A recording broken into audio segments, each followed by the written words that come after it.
नमस्कार दोस्तों, DD react के एक और रिएक्शन वीडियो में आपका स्वागत है। मैं हूं आलोक। तो आज जो वीडियो मैं आप लोगों के साथ देखने जा रहा हूं वो वीडियो है रिबाहा इमरान का, और इस वीडियो का टाइटल है Tata empire versus Pakistan economy.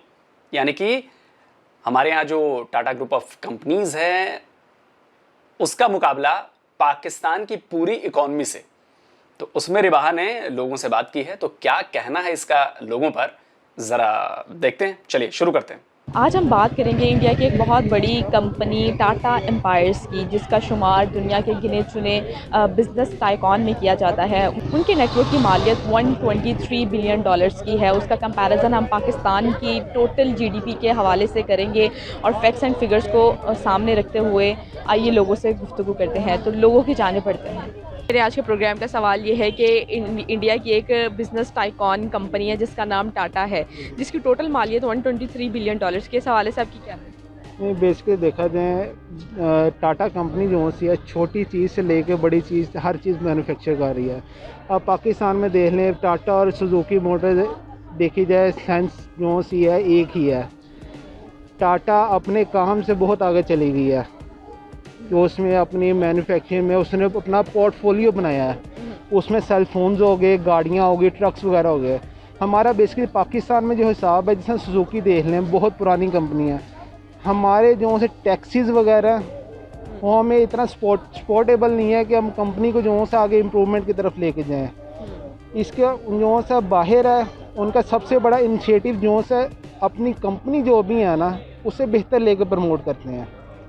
तो इस वजह से उसका एक एज ये भी होने कि बहुत बड़ी कंपनी बन चुकी हुई है टाटा। ठीक हो गया।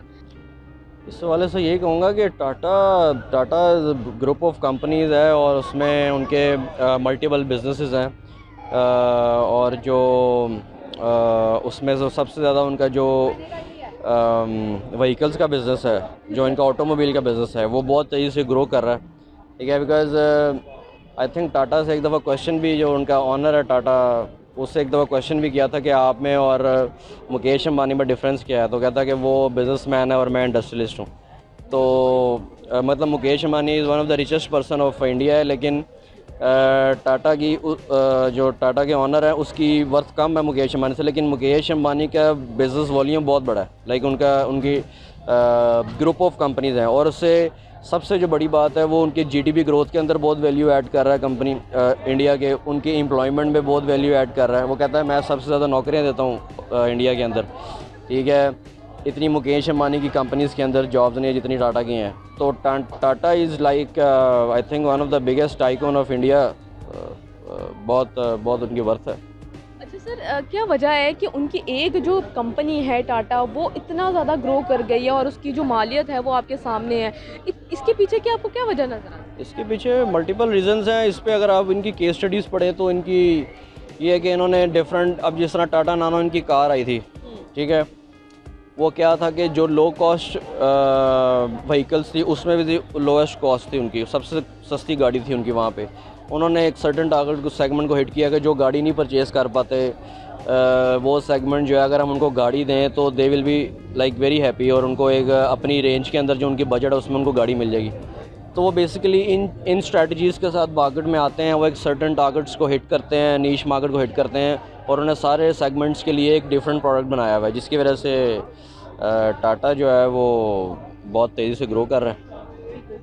अच्छा सर, अगर उनकी एक कंपनी टाटा का कंपैरिजन पाकिस्तान की पूरी जीडीपी के साथ किया जाए, तो आपको पता है पाकिस्तान की जो पूरी जीडीपी है वो 263 बिलियन डॉलर्स की है। अगर इस तरह के इंडिया के सिर्फ 2 बिजनेस मिल जाएं तो वो पाकिस्तान की टोटल जीडीपी को क्रॉस कर सकते हैं। तो आप इसको कैसे देखते हैं? देखिए, ये तो बड़ी एम्बेरसमेंट वाली बात है पाकिस्तान के लिए कि हमारा जीडीपी ग्रोथ एक इंडिया की 2 कंपनीज़ के बराबर है, और उसकी सबसे बड़ी मेन वजह ये है कि हम आहिस्ता आहिस्ता इंपोर्ट कंट्री बनते जा रहे हैं। अब बल्कि बनते क्या जा रहे हैं, हम इंपोर्ट कंट्री हैं।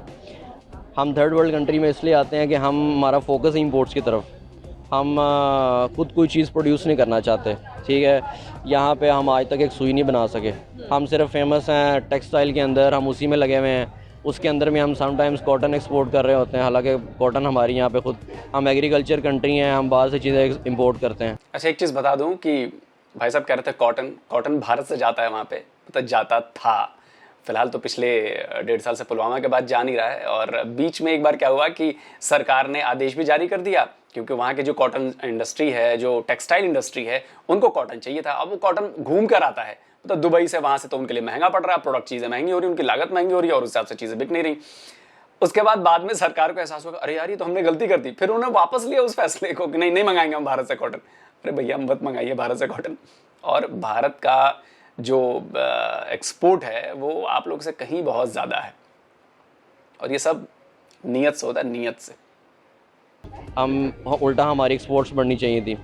फिर सबसे बड़ी जो हमारी जो एग्रीकल्चर है वो हमारी इकोनॉमी की बैकबोन है, लेकिन उसके बावजूद हमें उस पर उसके वजह यही है ना कि हम एग्रीकल्चर और टेक्सटाइल से बाहर ही नहीं आ रहे। दुनिया खाली एग्रीकल्चर थोड़ी बैठी हुई है, वो मैन्युफैक्चरिंग की तरफ जा रहे हैं, वो टेक्नोलॉजी की तरफ जा रहे हैं, वो डिफरेंट एडवांसमेंट्स कर रहे हैं, ख़ुद चीज़ें प्रोड्यूस करते हैं। अगर उन्होंने गाड़ी की बनानी है, उस गाड़ी का एक नट भी वो खुद प्रोड्यूस करेंगे। वो ये नहीं करेंगे हम यहाँ पे असेंबल कर लें, सारी चीज़ें बाहर से मंगा लें। हम लोग सारी चीज़ें बाहर से मंगवाते हैं, यहाँ से सिर्फ अरे वो असेंबल से याद आया, वो शायद JF-17 भी तो दावा करते हैं ना कि हम बनाते हैं। पता कर लो, बनाते नहीं, असेंबल करते हो। PSC कैमरा में ना वहाँ से चीज़ें आती हैं चाइना से, बस आप असेंबल करते हो। और अगर ऐसा नहीं होता ना तो सारी टेस्टिंग जो आपकी ब्लॉक 3 की भी चल रही है वो सब चाइना में होती है। वो हर टेस्टिंग चाइना में होती है। बस चाइना भी आपको खुश करने के लिए, चलो यार सामान भेज दो, यहाँ पर असेंबली लाइन लगा दी है, बस असेंबल कर दो जी, हो गया काम। असेंबल करते हैं। हमारा सिर्फ फोकस जो है वो असेंबली की तरफ है, फाइनल प्रोडक्ट की तरफ। हम उस प्रोडक्ट की बेस जो है उस पर फोकस ही नहीं करते कि यार वो जिन चीज़ों से वो प्रोडक्ट्स बन रही है वो इटसेल्फ एक इंडस्ट्री है। ठीक है, अगर हम कंस्ट्रक्शन सेक्टर की बात करें तो कंस्ट्रक्शन सेक्टर के अंदर जो है ना different businesses attach, different industries attach हैं। पेंट इंडस्ट्री है, उसमें क्या कहते हैं, टूल्स इंडस्ट्री है, बहुत सारी इंडस्ट्रीज अटैच हैं। वो इंडस्ट्री, वो सारी चीज़ें इंपोर्ट हो रही हैं, आपके कुछ बनता ही नहीं आप। तो इसलिए आपके GDP ग्रोथ कैसे होगी? GDP तो है ही, ग्रॉस डोमेस्टिक प्रोडक्ट का मतलब ये है कि जितनी टोटल नंबर ऑफ प्रोडक्शन आपकी पाकिस्तान में हो रही है। तो इसलिए मैं समझता हूँ कि जब तक हम इंपोर्ट से ख़ुद मैन्युफैक्चरिंग की तरफ नहीं जाएंगे, हम GDP ग्रो हमारा उस तरह नहीं कर सकता जिस तरह इंडिया कर रहा है। अच्छा सर, देखिए जिस तरह अब वो काम कर रहे हैं, अब जैसे आपने कहा है कि जिस तरह वो खुद अपने मैन्युफैक्चरिंग कर रहे हैं, जब से नरेंद्र मोदी जी की वहाँ पे इंडिया में गवर्नमेंट आई है, तब से उन्होंने एक स्कीम लॉन्च की थी, मेक इन इंडिया, जिससे उनका जो बड़ा हर बिज़नेस को बहुत ज़्यादा बूस्ट मिला है। हर फील्ड में हम देख लें, चाहे वो मैन्युफैक्चरिंग में किसी भी किस्म की फील्ड हो, चाहे वो ऑटोमोबाइल इंडस्ट्री हो, चाहे वो टेक्नोलॉजी वाइज हो, सॉफ्टवेयर वाइज हो, तो फिर वो बड़ा इस पर वर्किंग कर रहे हैं। तो आप इस हवाले से इसके पीछे की आपको ये वजह नज़र आ रही है जो उन्होंने स्कीम्स और पॉलिसीज़ लॉन्च की हैं? ऑब्वियसली आप यहाँ पे बिज़नेस इन्वायरमेंट प्रोवाइड करें। चाइना के बाद अगर इंडिया इकोनॉमी ग्रो करी, चाइना ने कैसे ग्रो किया? चाइना ने ऐसी ग्रो किया है कि उन्होंने बिज़नेस इन्वायरमेंट वहाँ पे दिया है। यहाँ पे मैं आपको एक पर्सनल अपनी बात बताता हूँ। मैंने एक कंपनी रजिस्टर करनी है यहाँ पे, और उसके इतने लांझे हैं कि मतलब मैं सॉरी स्लैंग वर्ड यूज़ कर रहा हूँ कि मैं अभी तक अपनी कंपनी रजिस्टर नहीं कर सका। मैंने एक्सपोर्ट्स के लिए रजिस्टर करानी थी, ठीक है। तो कहने का मकसद है कि वहाँ पे, और मेरे चचा कनाडा में होते हैं, वो कहते हैं कि जी हम घर ऑनलाइन बैठ के कंपनी रजिस्टर कर सकते हैं। मतलब दिस इज़ द डिफरेंस कि जब वो बिज़नेस वाले बंदे को प्रमोट करते हैं, वो उसको हीरा समझते हैं कि यार ये बंदा इन्वेस्टमेंट लेके ये यहाँ पे इकोनॉमिक एक्टिविटी जनरेट करेगा, यहाँ पे एम्प्लॉयमेंट में। जब अगर मैं एक दुकान भी खोलता हूँ तो 4 मेरे मुलाजम होंगे, उनको जॉब्स मिलेंगी, मेरा एक्टिविटी चलेगी, मैं उससे जो चीज़ें परचेज़ करूँगा, गवर्नमेंट को इंडायरेक्ट टैक्स जा रहा है, बहुत सारी चीज़ें हो रही हैं, इकोनॉमिक एक्टिविटी जनरेट हो रही है, बिज़नेस को वो प्रमोट करते हैं। यहाँ पे आप उसको डिस्करेज किया, वो उसके डिपार्टमेंट्स उसके पीछे पड़ जाते हैं। पहले तो आप यहाँ पे इन्वेस्टमेंट लेंगे तो आपके पीछे FBR पड़ जाएगा, तो हमारे पास पैसा कहाँ से आया, ठीक है ना। तो उल्टा यहाँ पे हम स्नब करते हैं, हम दबाते हैं उसको, बिजनेसमैन को दबाते हैं, ठीक है। मैं समझता हूँ जो है इन्वेस्टमेंट यहाँ पे नहीं करते, इन्वेस्टमेंट भी नहीं, जब इन्वेस्टमेंट नहीं होगी तो प्रोडक्शन कैसे होगी, प्रोडक्शन नहीं होगी तो आपकी GDP ग्रोथ कैसे होगी। तो ये चेंज चलती है, और स्टार्ट यहीं से होता है, बेस यहीं से होती है। इंडिया इतनी तरक्की कर रहा है कि इंडिया इसलिए तरक्की कर रहा है कि वो बिज़नेस इन्वायरमेंट प्रोवाइड करता है। उनके लिए वो बंदा हीरा है, जो बंदा इन्वेस्टमेंट लेके आ रहा है, और जो बंदा एक छोटे से छोटा बिज़नेस भी स्टार्ट करना चाहता है। वहाँ पे एंटरप्रेन्योर्स, आप अभी IT इंडस्ट्री उठा के देख लें उनकी, ठीक है। उनकी एक कंपनी है, उनकी ऐप, एक मैंने पिछले स्टडी कर रहा था, एक ज़िलिंगो उनकी एक ऐप है, ठीक है। उस ऐप पे उसने क्या किया कि चतुचक एक बैंकॉक की मार्केट है, जिस तरह हमारी लिबर्टी मार्केट है, उनकी बैंकों की बहुत बड़ी बैंकों की बहुत बड़ी मार्केट है, ऐसी ही लिबर्टी की तरह चतुचक के नाम से। उन्होंने सारी शॉप्स पे जाके कहा कि हम आपकी प्रोडक्ट्स को इंटरनेशनल उसको इंटरनेशनल लेवल पे लेके जाएंगे, एक्सपोर्ट्स होगी आपको यहाँ से अगर हमारे ऐप पे ऑर्डर्स लाएंगे डिफरेंट कंट्रीज़ में, जिस तरह इंडिया भी है, चाइना भी है, बैंकों की मार्केट। अब एक दुकानदार था, होगा ठीक है यार डाल दो मेरी प्रोडक्ट्स ऐप पे, मुझे कोई मसला नहीं है। उन्होंने सबको ऐप इंस्टॉल करवाई। उन्होंने कहा ये जितनी हमारी ऐप से आपकी सेल होगी, जस्ट लाइक फूड पांडा या इस तरह की जो ऐप्स चल रही हैं हमारे यहाँ पे।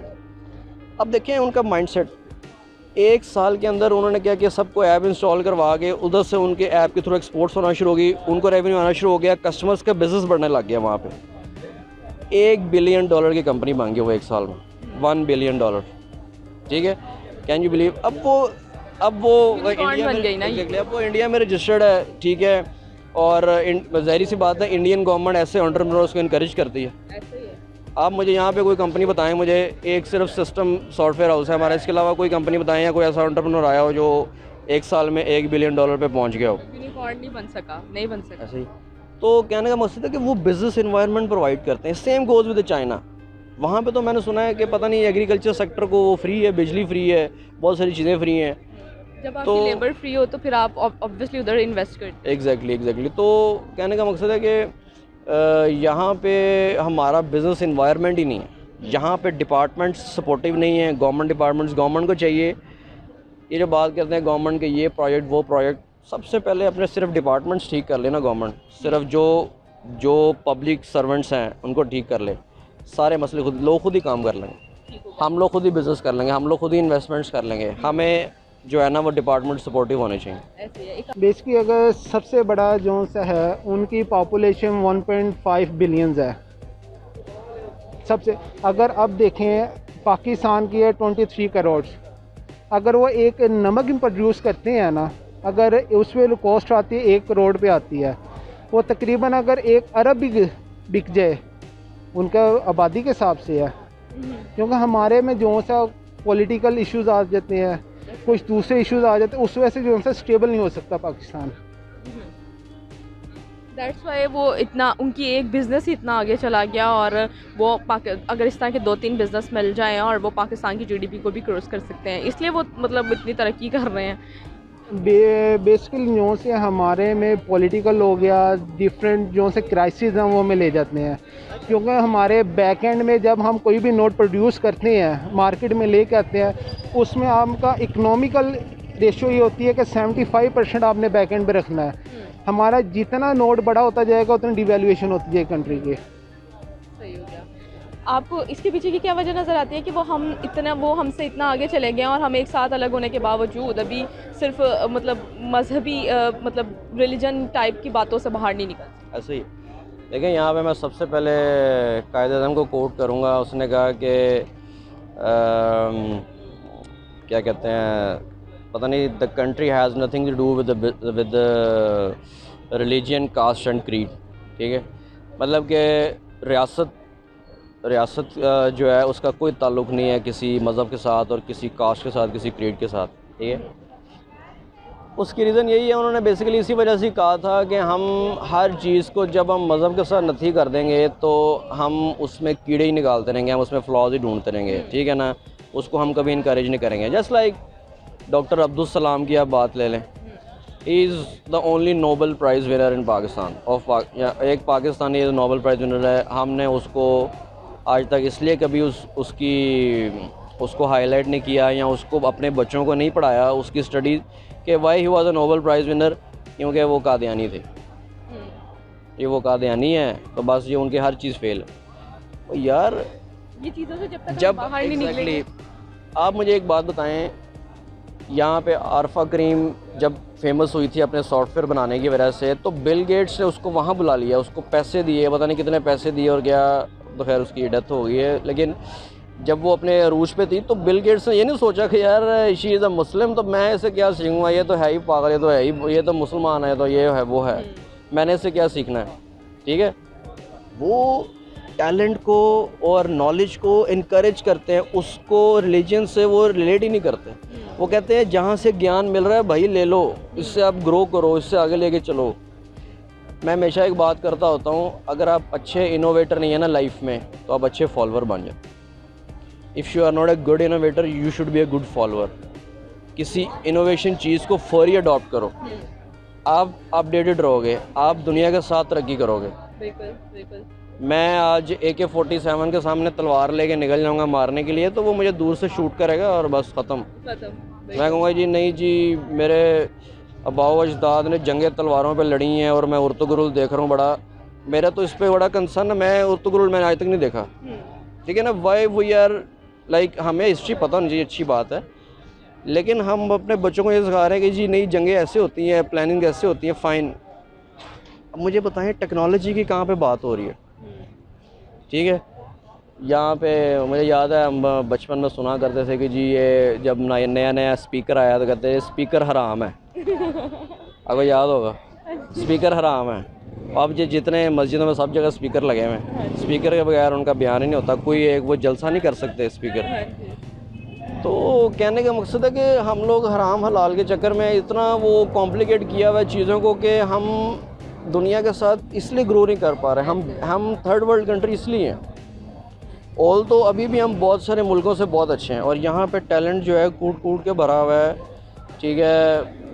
मैं अब अपनी तारीफ़ नहीं करना चाहता लेकिन कहने का मकसद है कि हम लोग पीछे इसी वजह से हैं। हम लोग एंटरप्रेन्योर्स को, टेक्नोलॉजी को ना अडॉप्ट करते हैं ना फॉलो करते हैं, और सबसे बड़ी बात हम चेंज रेजिस्ट करते हैं। हमेशा एक बात मेरी बड़ी ये मैं अपने आप में ये मैं अडॉप्ट करता हूँ, ये लोगों के लिए भी फ़ायदेमंद वाली बात है, चेंज को एक्सेप्ट करें। ये चेंज इमरान खान वाला चेंज नहीं, लेकिन ये चेंज ये चेंज मतलब, चेंज का मतलब ये है कि जो भी एडवांसमेंट्स आती हैं, टेक्नोलॉजिकल एडवांसमेंट्स आती हैं, उसको अडॉप्ट करें, उसको एक्सेप्ट करें। मेरे यूनिवर्सिटी के एक प्रोफेसर थे, वो एक बात बड़ी अच्छी करते होते थे। वो कहते थे कि अपना मोबाइल और अपना लैपटॉप लेटेस्ट रखो, जो लेटेस्ट जो फ़ोन चल रहा है ना वो रखो। अगर आपके पास कैपेसिटी है फ़ोन चेंज करने की, जो नया आईफोन का नया मॉडल है ना वो रखो। कहने का मसला है कि लेटेस्ट से मुराद ये है कि जो टेक्नोलॉजी उसमें चल रही है आपके फ़ोन में होनी चाहिए, बस ये। और हम इसको जो है वो कहते हैं जी, पहले तो लोग हराम है नहीं हराम नहीं, पहले लोग इसलिए अच्छे होते थे कि वो मोबाइल नहीं थे होते, तब लोग गैदरिंग्स करते थे, बैठते आपस में गपशप करते थे, ठीक है। वो एक एथिकल बात है कि गैदरिंग हुई हुई है और सारे अपने फ़ोन पे यूज़ कर रहे हैं, लेकिन टेक्नोलॉजी अडॉप्शन बहुत ज़्यादा ज़रूरी है। जी, तो व्यूवर्स, आपने पाकिस्तानी आवाम की राय तो जानी। इसी के साथ अपनी मेज़बान इब्राहिम इमरान को दीजिए इजाज़त, और जाने से पहले मेरे चैनल को ज़रूर सब्सक्राइब कीजिए, वीडियो को ज़रूर लाइक कीजिए, शेयर कीजिए, और मुझे जाके इंस्टाग्राम पे तो भाई वीडियो ख़त्म हो गया, और ये जो लाल टी शर्ट वाले भाई साहब थे इन्होंने बड़ी समझ वाली बातें कही। इन्होंने कहा कि आप चीज़ों को बदलिए, और जो एक बहुत इंपॉर्टेंट बात इन्होंने कही वो है हर चीज़ में मजहब को घुसा देना। अगर पाकिस्तान के पिछड़पन की सबसे बड़ी वजह गिनाई जाए तो सबसे बड़ी वजह है हर चीज़ में मजहब को घुसा देना। बाहर के मुल्कों में नौकरियां नहीं मिल रही, जी वो मुझे मुसलमान समझते हैं इसलिए मुझे नौकरी नहीं देते। आपकी पढ़ाई ठीक नहीं चली, नहीं जी वो इस्लामिक वैल्यूज़ को ख़त्म कर रही है इसलिए हम इस्लाम के हिसाब से पढ़ाई करेंगे। देखिए, इस्लामिक वैल्यूज़ को आप पढ़ाइए, आप दीजिए, आप एक इस्लामिक कंट्री आप करिए, इस पर कोई रोक नहीं है, लेकिन साथ ही साथ आपको मॉडर्न स्टडीज़ भी करनी पड़ेंगी। आप ऐसा नहीं कर सकते कि हर चीज़ में मजहब को घुसा दे। अब जैसे वो कह रहे थे कि स्पीकर हराम था, हर चीज़ में हराम घुसा दो, हर चीज़ में हलाल घुसा दो, तो भाई ऐसे तो आप प्रगति नहीं कर पाओगे, और यही आपके साथ हो रहा है। हर चीज़ में मजहब घुसा हुआ है। हमारे यहाँ तो ऐसा नहीं है। कई लोग कहते हैं कि भारत में मुसलमानों को बढ़ाया नहीं जाता। आपको आइडिया भी नहीं है कि भारत के मुसलमान कितने समृद्ध हो चुके हैं। अजीम प्रेम जी का नाम आपने सुना होगा, बहुत बड़े बिजनेसमैन हैं, वो भी मुसलमान हैं। तो बिना हमने अगर माहौल हमने बनाया है, अगर हमने चीज़ें प्रोवाइड कराई हैं, तो वो सबके लिए प्रोवाइड कराई हैं। वो हम यहाँ पे नहीं देखते कि हिंदू है कि मुसलमान है कि सिख है कि ईसाई है। तो आप इस चीज़ को समझिए कि हमारे यहाँ आपके तो संविधान में लिखा है कि भाई जो मुसलमान होगा वही आगे बढ़ सकता है, बड़े पदों पर बैठ सकता है, प्रधानमंत्री बन सकता है, राष्ट्रपति बन सकता है। तो जो दूसरे धर्म को लोग उन्होंने तो सपने देखने भी बंद कर दिए होंगे कि अरे यार जब पाकिस्तान में हमारे साथ कुछ हमें मिला ही नहीं है तो हम कहाँ आगे बढ़ेंगे यार, छोड़ो, रहने दो यार। और यकीन मानिए मैं आपको कह रहा हूँ, आप इन सब चीज़ों को छोड़िए और जुट जाइए कि भाई आगे आने वाली पीढ़ी को आप बढ़ाइए, बिजनेस को बढ़ावा दीजिए। और ये तब होगा जब आप साजिशें रचना बंद करोगे भारत के खिलाफ। ठीक है, तो जल्दी हाजिर होता हूं एक और नए वीडियो के साथ। नमस्कार, जय हिंद।